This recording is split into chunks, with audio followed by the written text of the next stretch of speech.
Okay, so kunin muna natin yung isa. Okay po. Ayan, so meron tayo ditong the star. Okay po. So alam niyo naman ang the star. Pag lumabas ang the star, kahit sa anong card, ang ibig sabihin po niyan ay merong kahilingan na matutupad. O, di ba? Kung ano man itong hiniling mo, pwedeng pansarili, pwedeng para sa ibang tao. So ayan na po ha. Matutupad at matutupad na raw po ha. Po pwedeng ngayong araw na to, no? O pwedeng sa mga susunod na araw. Pero ibig sabihin, may katuparan ng iyong kahilingan, kung ano man po yan, ha? And then, meron tayong clover. O, ayan. So, normally po, tatlo lang talaga yan, yung dahon ng clover. O, ayan. Kaya, swerte daw kung makakuha kayo ng 4-leaf clover. O, ayan. So, nakakita tayo ng 4-leaf clover. So, siguro marami sa atin ngayon ang saswertein, ano? So, wag lang isa ha. So, lahat na, o, 'di ba? Ang ganda, no? May pangarap or merong hiningi na matutupad. Ayan. Meron ding suswertehin ngayong araw. Ano? Pwedeng matatanggap na sa trabaho. Pwede ring kung ano man yung ginugusto ninyo, no? Or maaari ding magkikita na kayo ng matagal ng taong ninanais mong makita or gusto mong makausap, o, di ba? And then, itong pangatlo, ay, si Lilis ulit. O, yan na. So, ito naman, baka maaari ngayong araw na ito, ay, kasi purities of the heart ito no? So, maaaring ipakikita mo kung gaano ka talaga kagaling. O, ayan ha. Kasi ang lilis talaga, no, nakatayo na, ano yan nakatayo siya tapos hindi siya madaling mapatumba. O, di ba? Yan ang karakteristik ng lilis. O, di ba? Baka kahit anong gawin nila sa'yo, no, pagsubok o kung ano man yan, hindi kanila kaya patumbahin. Ayan. Alam mo kasi, alam niyo po yung stem ng mga lilies, medyo makapal, ayan na. So kahit anong gawin nila, hindi magigiba o hindi magigiba. Hindi matutumba at hindi matutumba ang lilies. So wag lang yung sasadyain ha, nasaktan. O yan. So baka ngayon maipapakita mo kung gaano ka katatag sa mga pangyayari. O ayan ha. Baka mayroong mangyayari, pwedeng trabaho, pwedeng sa bahay, no? Maipapakita mo kung gaano ka katatag sa mga ganyang sitwasyon. Okay po. And then, meron tayo ditong site, o yan, o karit. O, ayan.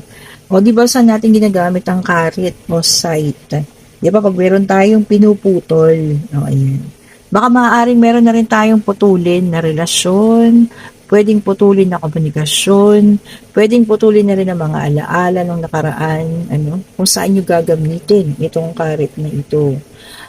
Anyway, lalo na kung makakabuti na sa inyo na kailangan nyo ng bitawan, kailangan nyo ng iwanan. So, putulin na po ha. Putulin na ng karit na yan. Ibig sabihin talagang iwan na. Wala nang balikan. Alam niyo yun, baka ngayong araw na rin ito ang pagdedesisyon ninyo na tama na. Tapusin na to. At alam niyo yun, move forward na para sa ibang mga bagay po ha. Okay, ang ganda, no? Or baka naman literal na maglilinis tayo ng bahay. O ayan, ang kapaligiran sa inyo.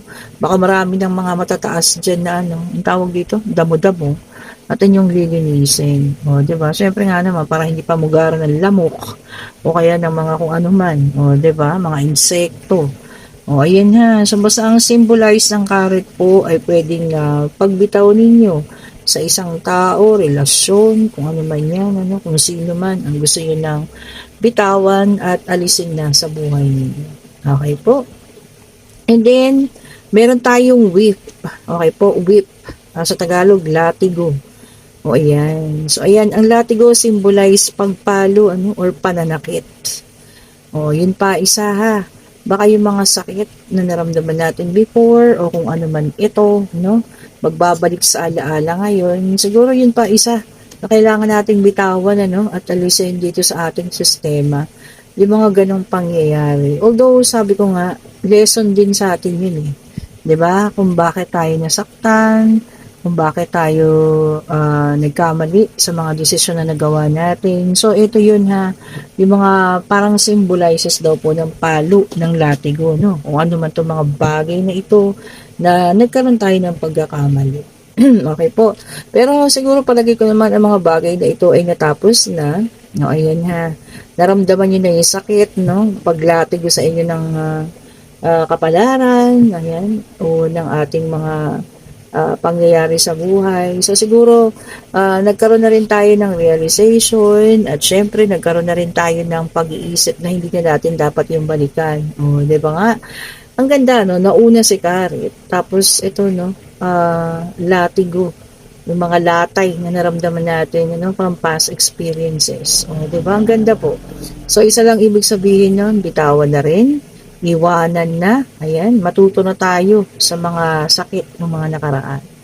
Okay po, pero ang ganda nung sa ngayon ha, tignan nyo naman, meron the star, may pangarap na matutupad, or may hinihingi na matutupad na, and may mga saswertehin, sana mapasama tayong lahat, no? Sama na rin ako doon, 'di ba?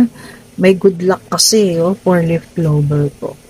Okay, and pagiging matatag, ayan ha, susubukin, maaari ngayon ang iyong katatagan, ayan, tatagan mo lang, tumayo, kagaya ng mga lilis, no?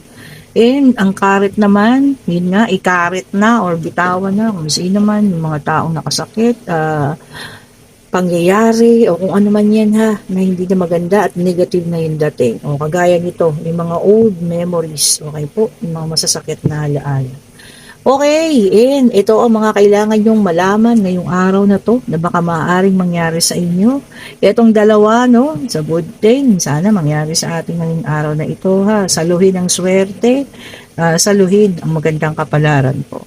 Okay, thank you so much for watching sa ating mga taga-subaybay dyan. Okay po, mga bagong subscriber, mga datihan na, mga bumabalik, ano.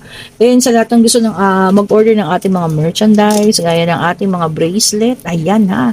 Click nyo yung link, nandiyan po. Ayan, pwede rin kayo mag-order ng Evil Eye. Okay po. At syempre, ang ating babango. Ayan, si Bipoy lang po yan, kumakatok. Okay po. Thank you so much for watching po.